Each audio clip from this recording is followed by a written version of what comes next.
So excuse number one that airlines use to justify why they don't take action on contrails.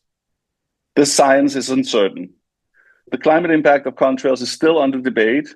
It could be 70% higher than we think, but it could also be 70% lower. It's all too uncertain to act now.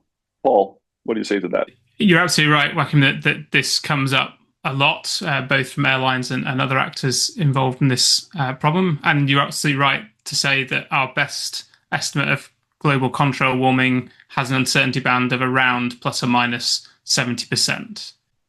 Now, the uncertainty argument here is always a slightly strange one to me, because plus or minus 70% on this number means that either contrails are quite a large problem or a very, very large problem. And it's worth stating that the definition of uncertainty bar means that it's as likely to be at the upper end of the uncertainty range as it is to be at the lower end of the uncertainty range.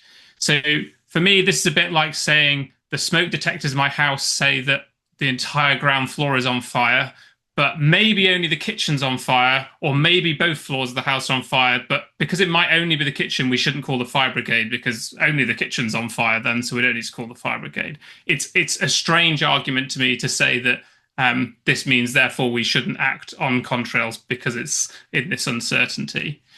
In terms of why we need to act quickly, things like the Operation Blue Skies report show that we have to do a bunch of things like airspace living lab trials and things like that, and it will take time to scale contrail avoidance.